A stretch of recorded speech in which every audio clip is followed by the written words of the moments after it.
Collage is a fun way to make art. I really recommend giving it a try. I saved a number of magazines, part of our Saturday newspaper, and reduced them to pages with interesting images or colors. I tried some funny faces, Pictolite Smile, enlarge it and put the printer to work. Hi there, my name is Albert van der Zwart. Welcome to Imperfect Paintings, inspiring you to embrace the magic of making art. But before I glue these correctly to the paper, I first play like this. Perhaps I don't need all the magazines to goof around. Whatever I do, I always try to keep an open mind, because I never know what will happen next. It's the same with collage, also because collages come in many forms. I will show you a number of different ways to play. Finding the right pieces can take time, just as cutting or tearing out each part, so I speed it up a bit. Having all these pieces is nice, I have options, but many can also turn out to be having too much, or doesn't make it easier. Trust your instincts on this. When stuck, just start over again. Do the doing, my personal mantra, is the only way to learn. My second attempt quickly becomes too much as well. I leave it for a day and notice I'm in love with this rhino picture. We have an expression in the Netherlands, a blote billen gezicht, used jokingly. It's a bit like when a friend shaves off his iconic moustache, and you just have to adjust to this now naked looking face. In a way, my collage also reminds me of the expression, the elephant in the room. Interesting. Simplifying it to this really makes it all clear and mysterious enough at the same time. I really like how it turned out.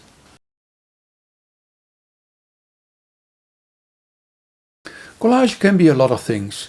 It can be just for fun, looking sweet, having a political meaning, trying to confront you, or whatever. Like I just put a rhino behind in my face. Exactly this is what makes collages so interesting to try. Before you know it, different layers or levels of meaning appear. That's what makes collages so interesting to look at as well. Adding this assignment or recommendation to it adds just an extra layer. In case you would try to read it, you'll first have to repuzzle the pieces to their original position, only to find out this altered book review page is in Dutch. I recently bought this book Project Collage by Bev Spade, €14. Details in the description. I love a number of her examples, like this one, a number of rectangle strips cut out. So simple it makes me smile. Anyone can do this. I take one of my magazines and turn it upside down. Now I can't read the text anymore and I can concentrate on things that appeal to me. I also create a viewfinder, 10 by 4 cm, and go over each of the 40 pages and select an area. Cutting them out takes me around 25 minutes. I start at the last page and work my way through the magazine, but it turns out my sheet only has room for 27 pieces. I can select the best or most colorful ones, or rearrange them in a different order, but I often prefer the surprise of random combinations by working like this. Before gluing them to the paper, I take 2 pieces of foam board and try to flip the whole sheet. Look, this flip side also looks nice. Here, side by side. On the original left, the yellow and red stand out, but I also like the muted colors of the other one. To be honest, I can't choose. Let me know in the comments down below which one you prefer, the original or the flip side. Here my final piece in a frame. I now still have options how to present it. Interesting.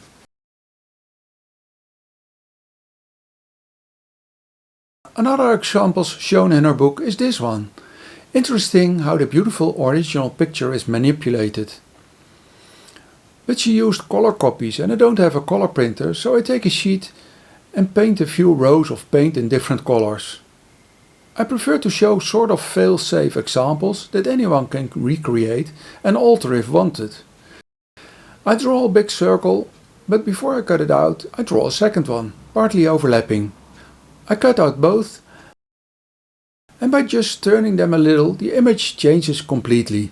But because the circles overlap, I now have a problem. I have a hole in my painting. I paint a strip to fill the gap, but I don't know what to think of it.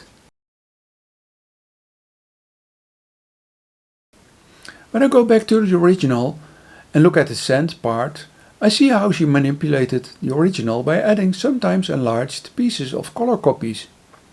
I now see why working with pictures like she did is easier.